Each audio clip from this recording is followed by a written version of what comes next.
Synchronized boobadin again. There he is. Yeah. Hey, Patreons. Show. Now, see, you yell at me when I do that. I had to do it once. All right, you're allowed that one. You're allowed that one. Okay. There's your bass.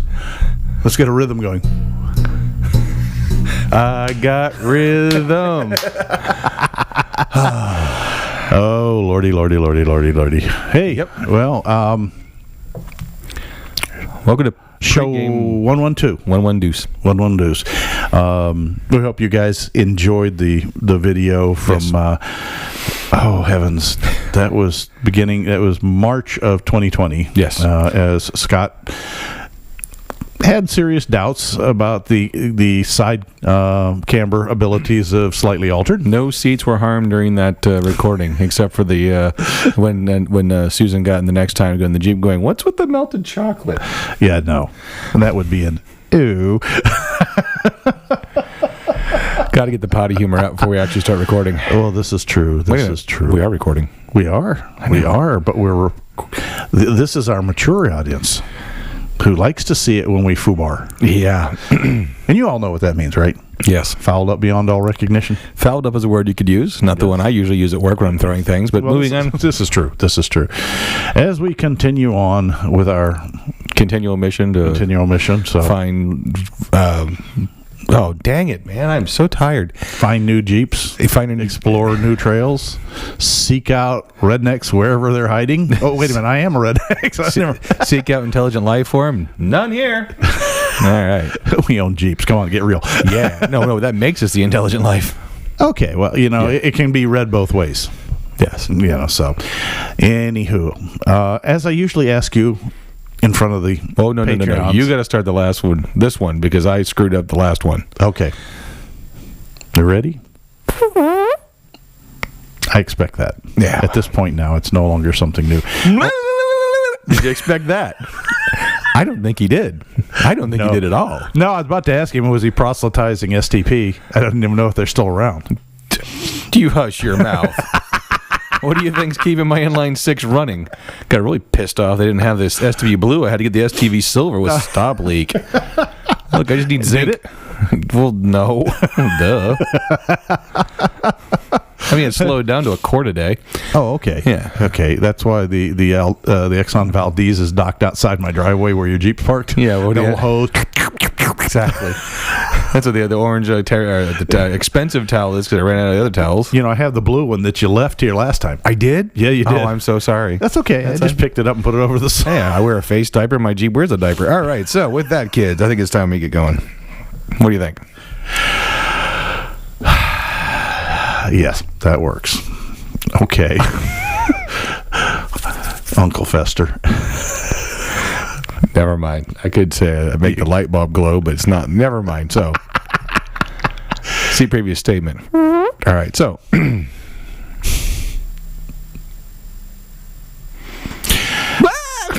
had to do it. You made me do it, man. You made me do it. This is why the Patreons pay for this. Uh-oh, he's getting something to hit me with.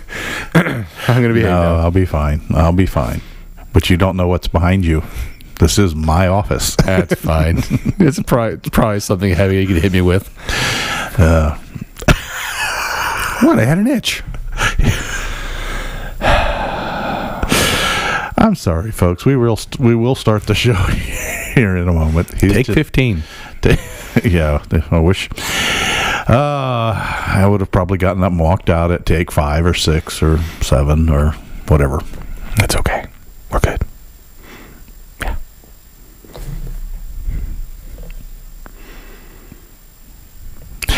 Hey, folks. Welcome to episode 112 of On the Trail with Kevin and Scott. I'm Kevin, the engineer, the guy who reads the instructions, uses the right tools, and most often follows those instructions, unless I have a secret plan in mind. And across from me is... I'm Scott. I'm the slapstick parts guy that takes out the instructions, looks at them and go, "Parlez-vous français?" Because I can't read it. That's all I know, guys. I really don't know French or Italian, whatever that was. And I am on, I don't use it. Actually, I can say I do use a tornado wrench now because Kevin got me one, in a manner of speaking. And while I will sit here and again screw up the intro, I will also tell you all that I'm just here to make Kevin laugh and try to record the first part of the show for 8 minutes. And every time he tries to say something, I'd make a noise or go, or whatever, just to make him stop. So while we will share what worked with us, as well as what didn't. Gotcha. See, I can screw up too. Well, we will share what worked for us as well as what didn't. Probably more important when it doesn't work. Well, always remember to... it's really up to you. This is soft to do your own research, please. Yes, read the instructions. And of course, follow those instructions. The manufacturers do a lot of work to write those instructions, in most cases. In most cases, I've got a few of them where they were done by some illiterate individual in some foreign language with a bad translator chip in their, Google Translate. Google Translator. But in all cases, it's usually got some worthwhile information in there. So... follow them. Yeah. That's probably the best idea. Sorry, guys. It's been a long week. But on that note, though, we hope you enjoy the vintage Kevin and Scott, the show. Hopefully you watch the video. The audio is okay. It's interesting. Thought it was a great trip regardless. But the video shows some things that make the audio a whole lot funnier. Yes. I will admit that my wife and I sat here watching the video because she's like, I don't think I ever saw that one. And so I pull up the section of going on Pine Tree Trail in the off-camber section, and she was laughing hysterically, and I realized that silence is sometimes the funniest thing, particularly when it's Scott, who normally spends all of his time trying to inject humor. Oh, yes. Usually biting, cutting, or otherwise disrupting my chain of thought. And he just gets quieter and starts answering. As the grip first gets off, tighter. So, Scott, how you doing? Okay. Well, hey, look at that. Isn't that? You get down shorter to where it went from one word to one syllable to one grunt to just didn't say anything. Yeah, what you don't see in this thing is I'm viciously typing or vigorously typing in my last will and testament to send to Dory. I think I'm going to die. It wasn't that bad. No, it wasn't that bad. It was actually fun. We enjoyed it. It was. I do. You admitted when you came out that it was just a tiny little bit nerve-wracking. A little bit, yes. Yeah, as we mentioned in the last show, it's always a little more nerve-wracking when you don't have the steering wheel in the hand and the brake and the clutch and the gas pedal under your foot. The ejector seat. Yeah, well, that too. I was on the uphill side, too. I could just open the door and climb out. You had to, I don't know, yeah, you Flintstone me like Dina with the ribs. As you jumped out, all the weight shift to the side I'm on. So, anywho. Yes. What glorious topic have you decided upon? Well, first off, before we get to a topic, yes, you wanted to give a shout out. Yes, I want to give a shout out to Eugenio. He actually asked us an email question concerning an LJ, and basically what they wanted to know is that, hey, I got a question for you. I've been looking into buying an LJ, and I think I have it down to 2. I haven't made my decision yet. It's a 2004 and a 2005, both automatic. Is there any better transmission for each one of these years, or is there any better LJ? Thanks, and keep up the good work. And pretty much I will have to say also too, a second shout out to Mike. He enjoys listening to the show, likes the fact we keep it family clean for the most part, and had a couple questions about some other stuff, but again, Solar Yellow TJ, keep up the good work. I love that color. But with that note though, on Eugenio's question, the first question I'm going to answer is the any better LJ. Nope, you got an LJ, you got the better one already. That's the easiest answer that I can answer, because Kevin knows the technical alphabet soup numbers about what transmissions. I just know it's a slush box. Yeah, well, all of the LJs, since they came out, in 03? No, 04. 04, I'm sorry. So 04, 05, 06, that's right. Correct. Are all going to be 42 RLEs. So it's going to be the same automatic regardless. Now, just in general, if you had a manual, you have... the not shifting good 370. Yeah, the 370... which, again, you have no real choice. And it's not a bad transmission, but it does require regular maintenance. It's what you have, and you've got to keep the oil clean. But, that's no different than the 42 RLE automatic, which is the 4-speed automatic. We've done several shows on it. It's not a bad transmission. I know there's a lot of people that bad talk it, but mine's been running for 140,000 miles. Yep. No slipping, no abnormal wear. Gets me where I need to go. The secret to a 42 RLE, regular fluid and fluid filter changes. You have to change the filter. The 42 RLE is a design evolution of the Torque Flight 720, which 727, Yep. and those, and they used a felted filter, not a mesh screen. And the felted filter will clog. It does a great job of cleaning and holding contaminants. You know, everything from little bits of man glitter, the wear particles off the clutches, and then the actual clutch organic materials, but it doesn't drop it in the pan for the most part. Yeah. So it clogs. And what kills 42 RLEs is quite simply starvation of fluid. Yeah. They get hot, then they don't work well. They recommend every 60. I do it a little more frequently than that, probably about every 40,000, or anytime I swim the Jeep. Okay, if I come back from one of our events in Georgia where we've crossed the rivers, or, when I'm talking not just getting my tires wet, but I'm talking about having it up to the door sills. Yeah. Where there's even a chance of water getting in there, I will drain and replace. It's cheap insurance. Fluid's cheap. And so I have found great luck with it. Yeah. Now, there's really no other choice in the automatic world, in the Jeep world. You're going to get a 42 RLE, or you're going to get a 42 RLE if you want automatic. No, there were some that had the 42 LE. Okay. Yeah. Yeah. The thing is, it's like the Model T. RLE. That too. You can get whatever color you want as long as it's black. Yeah, well, same thing. If you want an automatic TJ or LJ, it's going to have either what do you say, the not shifting good? Yeah, the NSG 370 or not shifting good 370. But again, that's a bad moniker. One of the things too, now some people did say the 04 did get a bad rep on the valve bodies. I haven't dug enough in that to know. I have heard comments to that, but I have yet to see any hard evidence. The only really thing I see that is universal across all of the TJ platforms and even the JK with the 3.8s is keep it cool. Get an aftermarket transmission cooler if you're really worried about it. Again, that's another cheap insurance. Some have, they set fans on it to, if you're doing low speed crawl to pull air over it. Matt LJ has one tucked under the frame rail with the fan on it. Yeah, and they all have, just keep in mind, there's a double-edged sword to those, because you tuck it in the frame rail, and if you swim a lot, you need to have a cutoff switch so the fan doesn't come on and blow, start pumping water and burn the fan out and short it electrically and cause you all kinds of problems. So I don't run that, but I'm not pulling the extra weight of an LJ.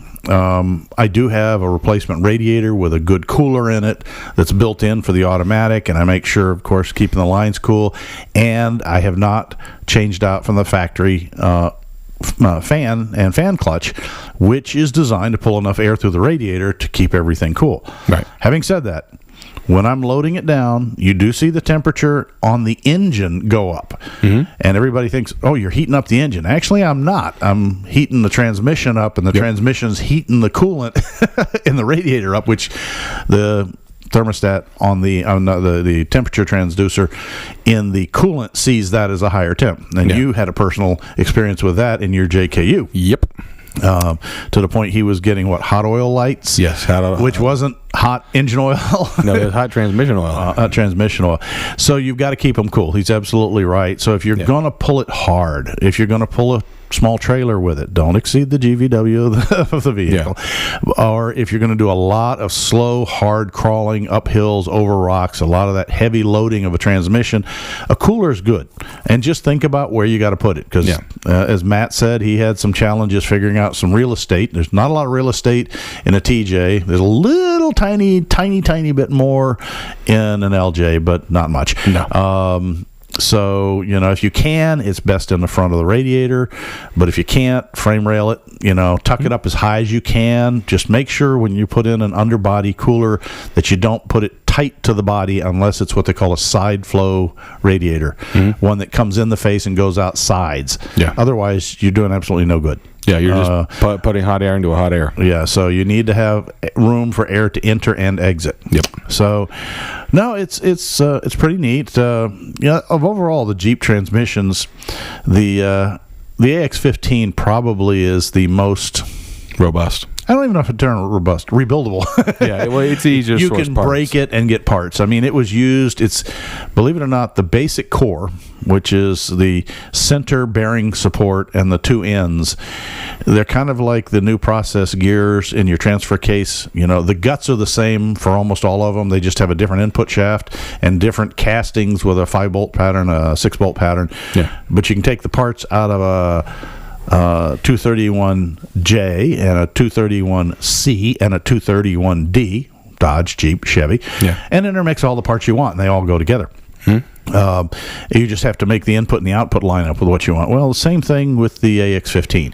Yeah. It has a lot of monikers. It was used under some of the early Toyota, not real early, but 2000s Toyota pickup trucks as their 5-speed. You can find it in there, and yeah, it looks a little different, but if you take the front half case and the rear half case off, the center section and the gears and the linkages, they're all the same. Yeah, you saw a video about that, right. And it's funny, after we just rebuilt the one at Mark Lawson's shop, same thing. It was like, holy cats, this looks exactly like what we just did. And it was. I went and checked, and they're the same exact parts numbers. Yeah. And they're all now I'm going to forget. I don't remember. They're all basically a Japanese manufacturer. Yeah, it's like ASIN or something like that. Or ASIN. That's it. That was it. It's an ASIN gear assembly that goes in there. It's just the housings are cast. The front piece and the rear piece, and it's not a 2-piece, it's a 3-piece transmission, so you have a central core, and that's what is critical. And the noses and the outputs are cast to go and attach to a Jeep, or attached to a Toyota, or attached to whoever paid for it. Exactly. It's a classic. If it ain't broke, don't fix it. Don't fix it. That's a good one, and parts are readily available, and even when you've done things like eaten synchros and cracked teeth, it's amazing. The parts are replaceable, and they slip right in, and next thing you know, you got a new one. The only thing that is the Achilles heel to those AX15s is that people go, oh, the manual says not to, the GL5 takes place of GL4. Oh yeah, we've talked about that, and it'll eat brass synchros. So again, whatever fluid you decide to use, make sure it's soft metal or yellow metal safe. It's yellow metal safe. It will be labeled yellow metal safe if it does not have additives that, and it's. What the weird thing is, folks, is the chemistry in some of those formulations actually attack, I believe it's the zinc, not the copper. No, it's a copper. It's a copper. Brass? Well, brass is a mixture of tin and copper. Gotcha. Or zinc and copper. Bronze is tin and copper. And it takes the copper out of it, which makes it basically fall apart. Yeah. So you have to be careful to make sure it's yellow metal safe, is what the phrase is.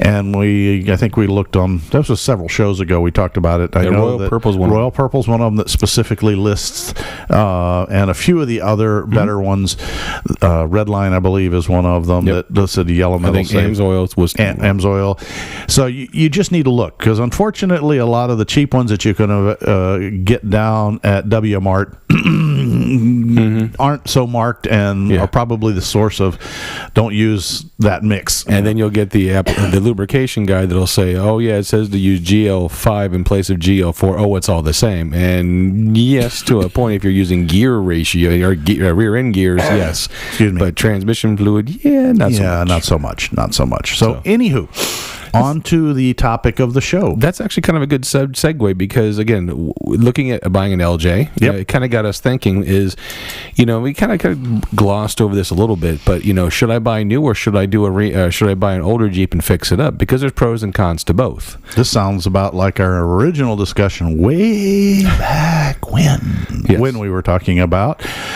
Rubicon. Yeah, or stock, or just plain Jane X. When it was an X model or a no model, and do you buy it or do you build it? And you're kind of in that same, it's just a subcategory. Do I buy new, or do I buy an older one and fix it up? One of the things I'm going to touch on, because I see this on a lot of posts, especially recently with totaled Jeeps, is some people say, just buy it back and rebuild it. I'm going to touch on this. I may have touched on our previous show, and if I'm covering it again, I do apologize, but it's important. Depending on the state and municipalities and insurance companies, it is inhibitantly it is very hard to insure and make a rebuilt title or salvage title vehicle. One of them you can't reconstructed is one thing, salvaged is another, and some of them are next to impossible to insure, and a lot of it has to do with who reconstructed the vehicle. Correct. And whether or not it passed a follow-on safety inspection. Right. And the problem with Jeeps tends to be that when we quote-unquote restore the Jeep, reconstruct it, we don't usually rebuild it to factory specifications. All right. We don't put everything back on that was there to start with. Yeah. And therefore the insurance companies are like, if you didn't put the fenders back on, if you didn't put the bumper back on, how do I know you welded this correctly or corrected that frame, or what's your skill level? There's a whole lot of liability there that most insurance companies won't touch, and that's why a lot of lightly wrecked Jeeps end up going to the scrapyard because they become off-road only vehicles. Well, not only that, like if a small damage on a frame twist, which is a very common reason they get totaled, the engine's worth something. Yeah, the transmission, the car, the parts that aren't touched mechanically are worth more than the vehicle itself. And one other thing too, knowing, because I used to sell parts to people who used to rebuild vehicles to send overseas. To get a title for it, a rebuilt title, you had to have a list of where you purchased the parts. Every part and the receipts. Yeah, because what happens is that, one, they don't want you using stolen parts or free parts or off-the-shelf parts from someplace else. You have to prove where you got them so that they literally have... When you buy an LKQ part, you notice the last 4 digits of that part number, or last 6 digits, is the VIN number production of the vehicle. That part came from, so they can backtrack it to see that. And again, stolen parts is a huge business, so they want to make sure it's coming from a reputable supplier and not stolen parts used. Legit. And then a lot of it has to do with the type of total.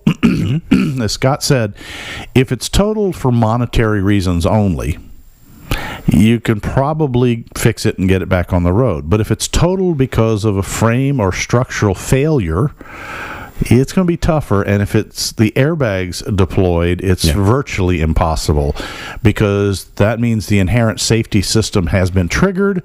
And even though anybody from the engineering world can say, well, fine, if you take all of the distorted, damaged components off and replace them properly, it's as good as new. But the number of people that can do that, I can only think of one guy that I know, and I've watched his videos.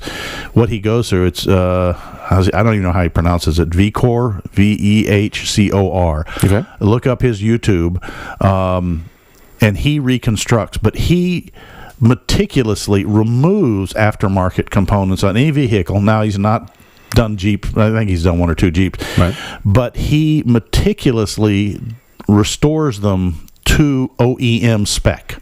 Right. Every spot weld is drilled with it properly or ground down to remove. He removes anything damaged, distorted, or bent that is not straightenable with a nominal frame jig type thing, and then recreates every spot weld, seam seals, replaces everything. If it's been modified, he puts it back to stock. And I believe he works in Illinois. He doesn't talk about the inspection process, but there is an inspection, so the vehicle then goes through a safety check. He also uses, for the most part, donor vehicles, of the same make and model for a lot of the parts. And truth is, he puts a lot of effort into it, and he has a waiting list. He doesn't even need to advertise, He's got a waiting list of people who are willing to buy his totaled and reconstructed. But he tells you point blank, he says, these are sold with a reconstructed title in the state of Illinois. Check your state to make sure you can legally bring it in. And that's one of the things, like in Florida, is that a lot of times people say, why'd that car totaled? It's not hit very hard. Coming from the collision center is... There are sectioning procedures that I'll just use the manufacturer, Toyota, for example. They have a sectioning procedure that you have to follow, and like that frame rail goes all the way back so far into the car. Now, if that sectioning procedure, the reason why they don't offer it is because it probably taps into the high-strength steel. Correct. They do not want a shop to fiddle with high-strength steel. So, because if you heat it and beat it as the answer, you've destroyed the temper, and you no longer have high-strength steel. Yeah, and you have to use a boron bit because you'll chew you chew through your other bits. So now this is when things get gray area. Like you talked about, some people have that skill and the ability to do that. Some states will allow that. Some states won't. It varies. So when people say, "Hey, should I get this salvage title, or should I get this rebuilt car? Should I rebuild it?" My answer is always, if you want to, if you've done all the research. But remember, you're going to put all that blood, sweat, and tears to a vehicle that is worth a quarter of what it should be. Correct. There will forever be a reconstructed vehicle. There are people online right now trying to sell rebuilt, titled Sahara-Con LJs. And they want $22,000, and they wonder why everyone's being a jerk and a troll because of them being laughed at. Well, and they said, well, it wasn't that bad, and they show the picture of it where it was T-boned. I'm like, yeah, that thing's toast. Yeah. You know, so keep in mind, you're never going to recoup your money. No. So back to the original question, which was, do I buy new or do I buy an older vehicle and build it the way I want? And the answer is, you have to decide. Yeah. And I hate to do that to you, but this is a choice, because if you're truly going to buy new and leave it alone, if all you want is the end product, all right, I would probably say go ahead and cough up the money, whether they buy once, cry once, and buy the vehicle outfitted. I use myself as an example. My Ford that I use, my pickup truck, my F-250, short bed, what do they call it? Extended cab, not crew cab, 2-wheel drive, but a diesel, a tow package, very unusual. I could build it myself, but I got what I want from the dealer, and it meets my requirements. It's new. It has a warranty, the whole 9 yards. Right. And I bought new. On the other hand, the Jeep, I didn't know what I wanted. I needed to buy the Jeep, drive the Jeep. You were there a couple times. I wheeled the TJ. The last Jeep I drove was a CJ. Well, excuse me. Actually, it was a Grand Cherokee, right? Like a '94 Grand. And then before that was a CJ5 bouncing through Washington D.C. and suburbia, right? And then a lot of the construction sites. So I really had no wheel feel, for lack of a better term, of what a TJ was going to be like. Coil springs in a Jeep. Even the Grand Cherokee had leaves in the rear and coils up front. No, I guess it was 4-coil all the way around. But so I wanted to go and learn, test it. I had been out and played around with, friends' TJs and rode with people. In my case, I knew I wanted to build, but the build is part of the fun for some of us, okay? Right. And then building a unique vehicle that really doesn't exist anywhere. But just like Scott said, now selling, should I ever have to sell or want to sell slightly altered, I can never expect to recoup the costs that went into that. Yeah. But that's okay with me. It's what's called a sunk cost or a lost cost. Yeah. So if you don't know exactly what you want and you want to try, this is what this whole show's about, is, do your research. Go ride with friends. Test out, see what things work on their Jeeps, what combinations. It takes a little bit of thinking. Yeah. Planning. It's better to do 100 bench builds, if you know what that term means, sitting there at a bar stool next to a bench, or on top of your toolbox. Bench build 100 Jeeps for nothing except your time, before you put your hard money and tools into one. And that's another thing to think about. One of Dory's friends, she wanted to purchase a TJ. Yep. And because again, she knows about the LJ and all that kind of stuff, and she wants the cool, rugged Jeep. And she was showing Dory all the cool bumpers that she liked and all the cool steps and all this stuff. And Dory kind of had to burst the bubble, saying, "That's not available for your Jeep." Well, what do you mean? Well, because you bought an older, a 2006. They don't make that stuff for your Jeep. And, she hadn't purchased it yet, but she was thinking about buying solar yellow, right, as a callback. But the problem is that they didn't offer any of the parts that she wanted. So cheaper to do a bench build. So if the parts availability, if you want the newest, neatest part, maybe a newer Jeep might be your availability, because some of them... Maybe buying a base model of a new Jeep and fitting it out. Or used. Yeah. That's one of the things you have to realize is there's a gray zone in the Jeep world right now, and it's with any vehicle that has history. You'll find that there's this gray zone in the middle. All the new stuff... All the parts manufacturers out there going flat out, making parts for the Gladiators, and for the JLs, and they're already starting to taper off the JK. You know, the TJs at the moment, they're still a reasonable, but it's far skinnier than when I bought my TJ. Parts availability, the YJs are almost impossible to find any serious true parts for. You're hunting for used parts and new old stock. CJs are starting, though, to now become classic. So you have restoration parts. What is it? Don Juan Jeep bodies are being produced, and there's restorations kicking in. And I'm trying to remember the big company that does all the Crown, and that now have divisions that are having parts made for those vehicles. And of course the Willys, you can now get restoration. There's actually a whole parts organization out there just for the Willys Jeep and that kind of stuff. So that gray area in the middle, and the TJ is moving deeper into the gray every year that goes by, and it's going to be a little while before it moves into that classical area. So if you're talking about building your own Jeep, it's a wonderful thing, but just make sure the platform you choose can still be built without having to do all your own fabricating. And that's one of the best parts about the TJ is like the armored bumper that I have on there now, brand new, is $400. The armored bumper for Dory, the real nice big heavy duty one, is $1,500. Yeah, well, that's true. The parts that are still available are getting real cheap because they're selling off stock. Exactly. Now there's some companies out there. Obviously, here's the wild thing about it: grab a TJ or a YJ, and if you want axles, well, they're all built one at a time. Yeah. Okay. The Danas and the different companies that build axles, so you can still get a whole axle for a YJ. Yes. Okay. You can get one for a TJ, no problem. Bumpers, less so, but they're common body size, so you might be able to buy something in the TJ, YJ, CJ realm and make it fit. Yeah. Okay.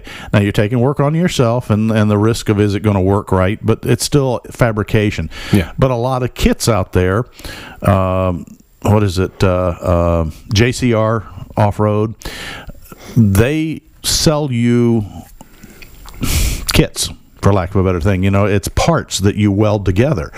Well, they still, since it's plasma cut on a table to order and then put in a box, we still got a file for a YJ. Let me go over here and let's find the floppy disk and see if I can convert it and put it, Wow.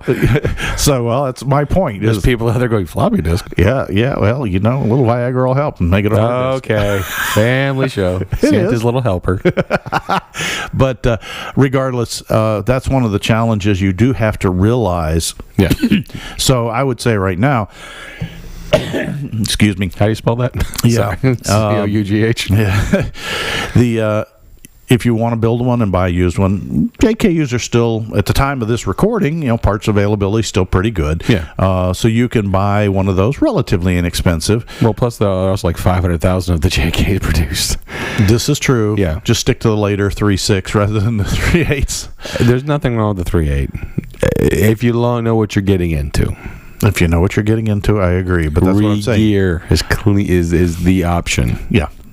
Or re-axle if you have more money and want the beef. Well, yeah. But so your choice. If you can buy what you want, it does come with a warranty, but it comes with a price tag. On the other hand, if you build what you want, you get exactly what you want, but you may make a mistake and have to redo something, and you'll have a bill for that too. It'll just be spread out over multiple either credit cards or time payments or. Well, I will. We covered it a couple shows back about what does trail rated mean. If your intention is to go out there and hit mud holes and go crazy and go rock bouncing, Build it. You're probably better off buying a TJ or an older JK and realize that you're not going to have a warranty because your warranty is going to do no good if you take the thing over a 50-foot ravine full throttle going yeehaw with the Duke Boys playing in the background.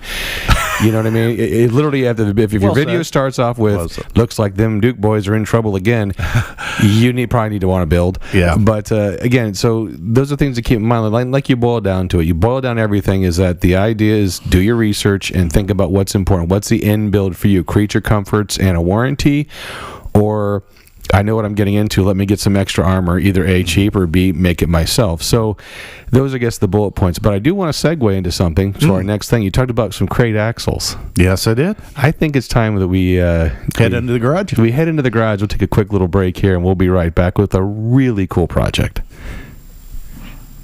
Hey, Jeepers, don't forget, as always, to check out the onthetrailpodcast.com internet webpage.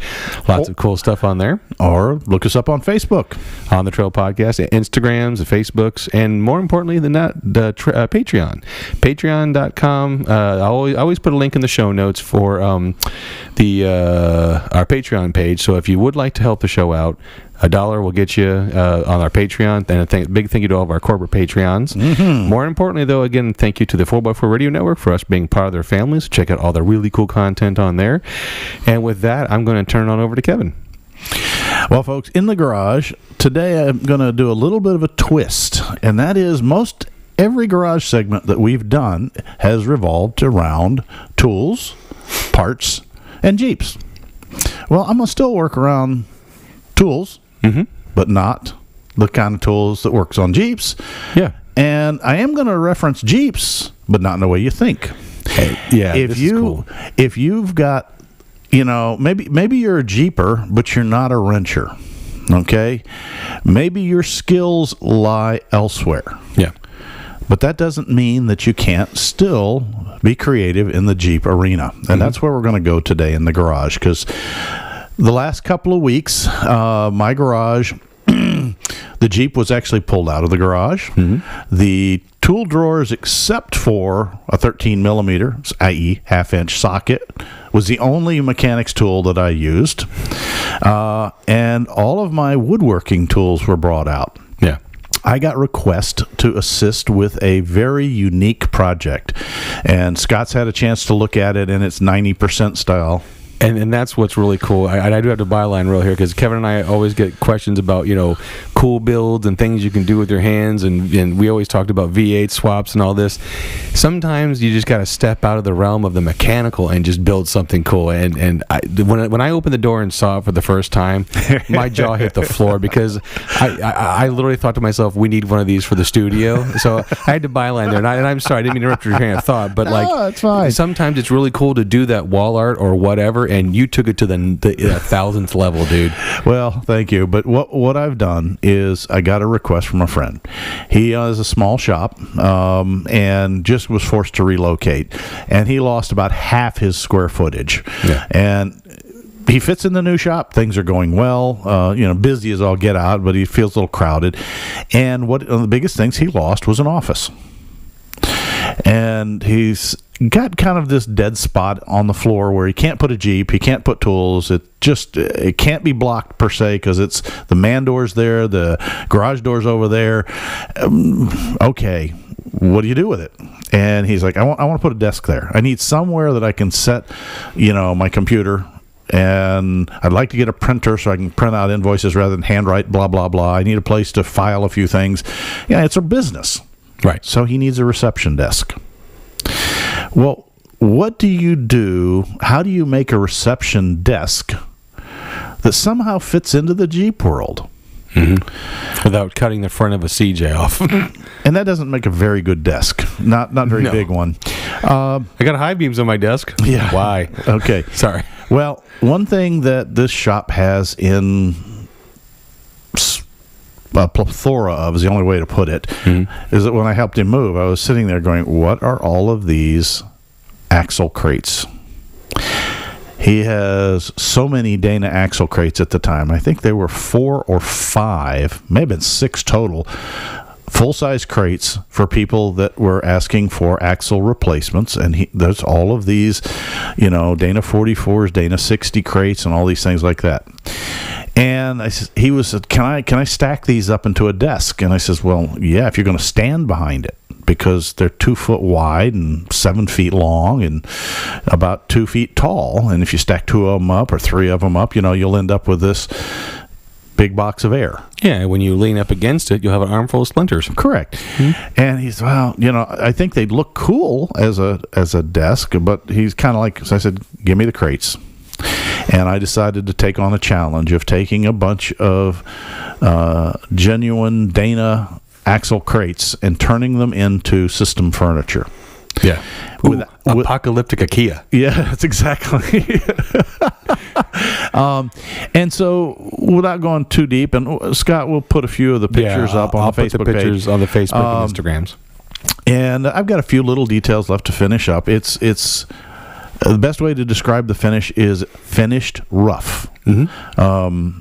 I've removed most of the splinters, broke down the crates, kept the critical logos that were stenciled on by Dana on the shipping crate, along with the shipping labels, are still attached, but got rid of everything inside and created panels that include the ends of the crates and the sides of the crates, but the pallets, the pallet pieces and all that stuff, but they're only about 6 inches thick when it's all said and done. And the inside's finished just simple and smooth with a desktop that's made out of pine that looks kind of like pallet lumber, and it's put together with the same pallet nails. There are some screws and bolts, but they're mostly hidden. And then so you have like a bar top where you come up as a customer, and then you have a desk behind it, complete with the computer holes and the lights and that kind of stuff. Mm-hmm. But it definitely screams Jeep. It says Dana 44 JKU, made in USA. Made in USA. Big labels, and they're stacked on each other just the way they were stacked in the shop. I took pictures before to get the lay of the land. And the idea here is that this is all woodworking, and this is all a little bit of artwork, trying to recreate the feel of a crate. And so that when people walk up to it, they kind of go, what? Well, there's the desk. Wait a minute. On one side, it's a desk. On the other side, it looks like stacked crates. Stacked crates. Yeah. Oh, I had to talk about this. One of the really cool key details he did is that where the forks would go for a forklift or a pallet jack, on the back side, he painted masonite or the rough side of masonite and used that as a shadow block. Yeah. So you look at it and the detail he put in there, it's like, man, this is really cool. I'm sorry, I'm geeking out, but man, we have to have one of these for the studio. I'm sorry. And it's funny is most of my neighborhood walks around and sees it and wants to know why I'm building a bar out of crates. And it's, well, it kind of looks like a bar from the outside, but the key here isn't what I built. Okay, right. It's what can you build. What can you as a Jeeper do? We've seen guys that have taken Jeep grills, TJs, YJs, CJs, put lights in them that are, LED strip lights or, color lights behind them, and made wall art out of them. But there's other things that you can do for the Jeep community like that. If you're into painting, how about doing a painting with your Jeep, as a subject? We all see people who paint pictures of cats and dogs. Well, if you're a painter, how about taking a couple of good shots of the Jeeps that, in dramatic positions or lighting, running down the beach. We all know that Jeeps are hygroscopic, and if you put them anywhere near salt water, they go rust. Exactly. Yeah. But you can paint them that way. Yeah. There's people that can do T-shirt art. Mm-hmm. How about something Jeep related that way? These are all different ways that you can be a Jeeper. Yeah. Even if you don't spin wrenches. Exactly. You can change song lyrics to do Jeeps too. Yeah. Well, that's me, and I'm not giving that one away just yet. No.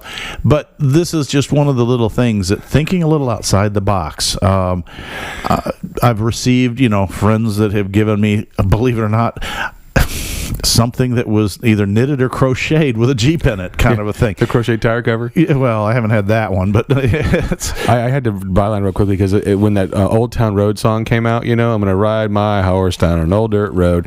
I almost actually did the Jeep version of that, because I had the audio track. I wanted to do what everyone else did. I'm like, I'm going to ride my Jeep down an old dirt road. I'm going to ride till more parts fall off.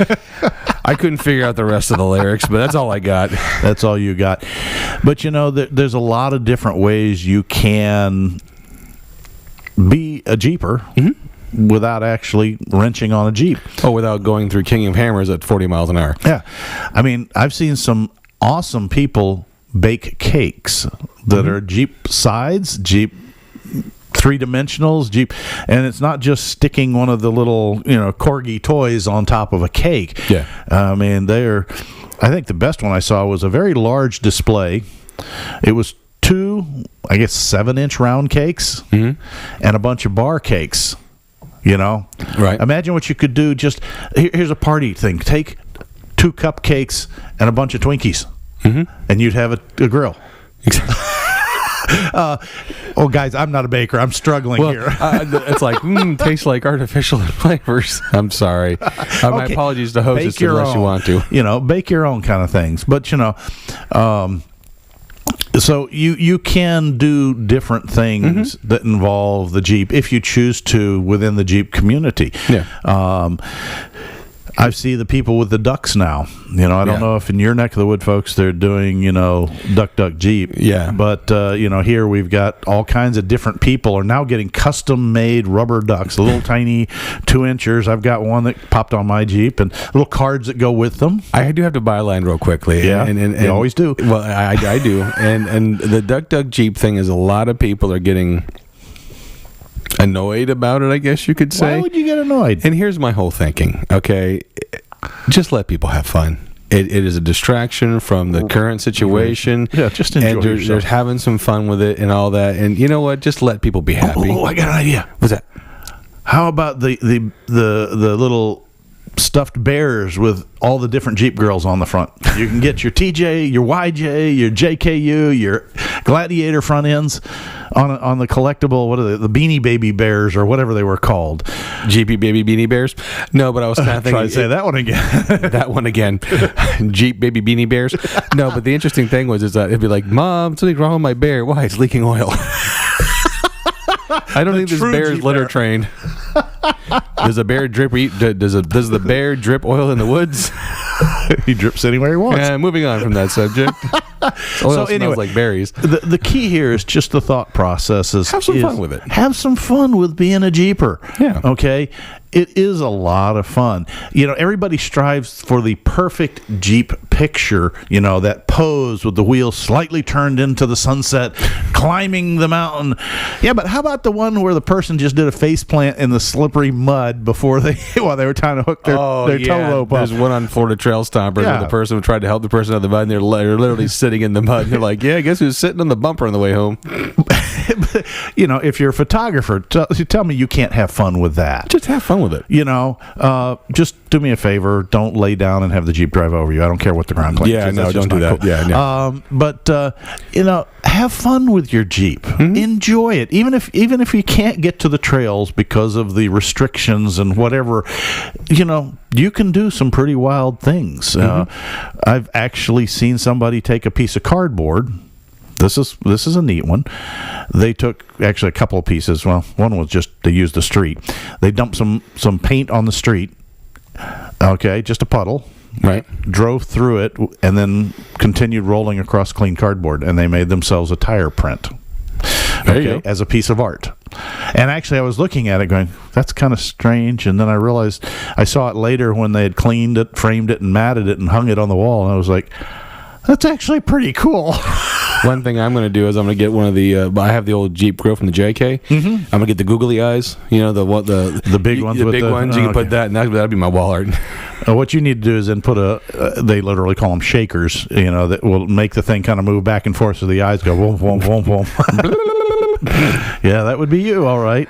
That would be you. That would be constantly crossed. But other than that, but no, it's just have some fun. Yeah. with your Jeep and your Jeep. It doesn't always have to be wrenching on the Jeep. it doesn't have to be so serious either. No, it really doesn't. Yeah.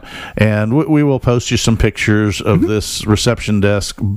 Right now, they're in progress. I have to finish the bar top. I have to do some little detail work to get it finished up. But once it's installed in the shop, I'll make sure and get some in situ pictures so you can see, because he's got a really neat Willys Service Center, authorized Willys Service Center electric color sign behind there that we'll put up there. That is cool. So, anywho, so that's a different in the garage segment. Yeah, it's kind of cool. Yeah, you can play with Jeeps in different ways. You know, they really can. And go find a vintage Stomper Jeep and play with the kids. Well, that's that's actually what me and my brother-in-law Zach were talking about exactly. No, we about people are buying like vintage toys they grew up with, and then mom was buying the vintage Barbie houses and the Barbie dolls, and say, hey, this is what I played when I was your age, and kids are like, these are really cool, so much better than we have now. Same thing with G.I. Joe figures and He-Man figures and all that. So me and Zach were talking about Stompers, the old Stomper pickup trucks and cars, and he had one that was a Jeep with a 50 cal on it, and my nephew, he's like, that's really cool. You guys had that kind of stuff? I'm like, yeah, we did. So now all of a sudden, I think he's going to go buy some vintage Stompers. And I don't even know what those are. I'm sorry. That was between mine. Our audience is all going, oh, I had the big rig. Oh, I had this one, because it was fun. And so they're bringing that forward. So you can find vintage Stompers with Jeeps. They're out there, Okay. Lots of vintage toys and cool stuff. I'm byline, but there's other ways you can have fun being a Jeeper that doesn't, like you said, mean being out in the garage covered in grease. Yeah, it really doesn't. That in itself is fun for me, but it may not be fun for you. I have no problem. And our friend Ron at his shop, we swung by there today for a few minutes, and he knows me better than that. He goes, oh, we have an electrical problem over here. We can't. And Scott goes, oh, no. And it's funny, too. I got annoyed. The guy made a Noid light with a test light. That was kind of really interesting. We're going to have to bring that up on the garage segment next time. Well, I can bring the Noid lights in here, but, it's just... Exactly. For those that don't know, Noid lights are little LED lights that have connectors on them based on the standard injector connectors in most popular vehicles. And when you think you have a bad fuel injector, you can plug the Noid light in, start the car. It'll run on 5 if it's got 6, or 7 if it's got 8, or roughly on 3 if it has 4. And if the little Noid light's going blink, blink, blink, blink, blink, but the injector is not firing, it's probably a bad injector.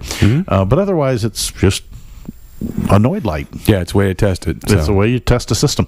And I have a set of them, and it's like, different connectors for different ones. And he had a bad injector, and it sounds like that, no, he doesn't have a bad injector. He has a bad PCM. Yep. And so we said, well, you can call up our friend at WranglerFix.com and talk it through him. And well, it'll be an easy phone call. You'll be fine. Yeah, you'll be fine. So that's kind of life in the garage right now. No grease, just a lot of sawdust, and that's the reason I'm hacking a little bit. Was some of us should be wearing a dust mask, and I hate them. They're hot. It's Florida. We wear a face diaper all the other times. This time I'm not wearing one. Yeah, so I inhaled my fair share of pine dust and old warehouse dust from the shipping crates. Exactly. That was the wildest thing, folks. I will tell you. I've built furniture most of my life as a hobby. A lot of the pieces in the house here are stuff that my wife and I designed and I built, and that's kind of neat. But this whole process of building rough, what they call finished rough, is not about ramshackle. It's about pieces are dimensionally correct as a whole, but the individual pieces are pretty much the ragged, hacked off pieces from the crate manufacturer, and so it's a whole new venue of construction for me, is to try and make this thing, okay, it's 6 foot by 8 foot is the 2 L's, but no one piece is actually 6 foot or 8 foot. It's the average of all of them is that way. So when you were to push it up against a wall, and then if you had to slide it in a 6 foot hole, it would slide in perfectly, and not lose the authenticness of the crate. You don't straighten out crooked boards. You leave them crooked and adjust the design to compensate for it, and still end up with a flat countertop that you can sign a check and write an estimate on, and a desk in the inside that computer will sit on, and your pen won't roll. Your pen won't roll on the floor. Yeah. And for me, that's been an interesting new experience, because I'm very much used to taking rough lumber and running it through a surfacer, a planer, a joiner, and cleaning it up, and making pieces that are fine art furniture. And I'm not saying that I'm that good at it, but I enjoy playing at it. Yeah. This one was all about don't change any of the roughness, other than what did you say? I was going to go into this. You kept it perfect. You basically made the facade of the crates in a way, but you Imagineered it, like Disney's Imagineered, to be functional, built like a tank, aka the apocalyptic IKEA. Yeah, and it took the splinters off, and you rounded the edge so that no one could get just enough. Yep, it's still ragged, but it's not sharp. Yeah, it's not going to bloody you too much. Yeah, and there were a few other things that we made some adjustments for, things like overemphasize certain things like cross beams and things like that really aren't there. Just the ends of them are there, but they feel like they're there. If you grab it and try and lift up, it's heavy, like you're picking up the whole crate. Yeah, but and just those little details. It's been a great experiment, and it will end up living on and being the point of focus for improvements on many, many Jeeps for years to come. So act now and order yours through Kevin Woodworks. Oh, no. No, I knew that was coming. These are not for sale, guys. No. If somebody has questions on how I did it and how it, when you see the pictures and you want to build one yourself, I'll answer questions about how I did it. Yeah. But, no, I'm not into the business of this. Unfortunately, I suffer from a very typical artist disease. And I mean this. Working too much after you retired? No, I do not like making more than one of anything. Yeah. Okay. And everything's a one-off. Everything's a one-off. I enjoy the creation part. The rest of it to me is just grind to make more. Even pieces that I like, like in my house, our nightstands and blanket chests and things like that in the master bedroom, there's two of each, and making the second one, I was like, I'm sick and tired of this. I've built tack trunks for my daughter's horse, and I built her trainer one, and it's just like, okay, I don't want to do this again, and you have to force myself. So I built one. The rest of the world, you guys can copy and do what you want, but I built one. Scott's like, I want one for the shop. Well, we're gonna have to find either a different crate or a different thing to get me interested.